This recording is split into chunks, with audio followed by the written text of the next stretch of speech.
Hey family, this is one you absolutely cannot miss. Introducing the Diagnosing Whiteness podcast with best-selling author and scholar Dante King and Reverend Dr. Philippe Matthews. Together, they expose the hidden truths of whiteness, anti-blackness, and the systems that keep racial trauma alive. This isn't opinion, it's facts, history, law, and lived experience, brought straight to you with unfiltered honesty. Every episode is a wake-up call. Don't just hear about it later, be part of the conversation now. Click the link below and subscribe today.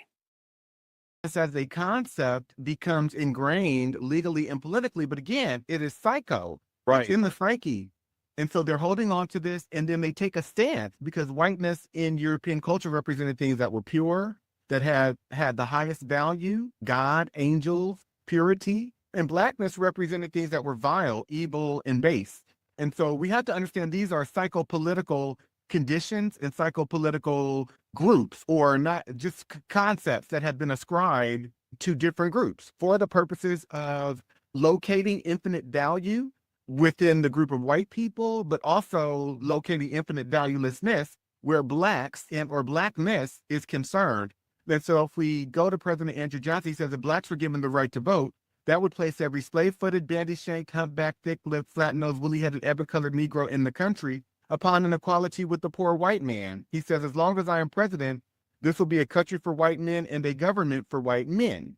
And so if we go to white American university, terrorism that we're living in under the guise of the American flag and freedom. Yeah, I do take somewhat of a different deviation, I guess, because I do believe that we as Black people who find ourselves in this predicament of only knowing ourselves through white institutions, through a culture that's been designed by white people, through their language, logic, that we were fine, nothing was wrong with us. But now there are many things that are even wrong, I believe, that we don't examine as Black people in terms of allegiance. We're complicit and compliant at this point. You're absolutely right. Yeah. Because we've been forced into assimilation, and we've been forced to not just assimilate, but to have to survive in this place. And so we serve their institutions, we serve their ways of life, we ascribe to their educational models, and we ascribe value and worth to ourselves. And we play the same game as status that white men and white women do. Rich by peddling hate, by peddling hatred. And we must understand, like, when you're white, you don't have to follow the roadmap that your people say others have to follow. For example, Charlie Kirk was not, if I'm not mistaken, college educated. He's founded an organization that was founded on grievance and hatred, Turning Point USA. And he became, like I said, massively popular, massively rich by white American standards. He became successful. And now they're referring to him as some type of political figure, which he was not, who was assassinated. But again, by his own words, right?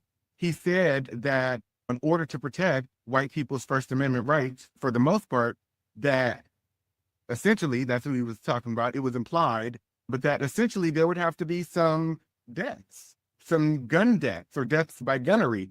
And so I find it interesting that the talking about what this man stood for and his words also garners tremendous backlash when all we're doing is quoting him, essentially, in discussing what his platform stood for and what he was about.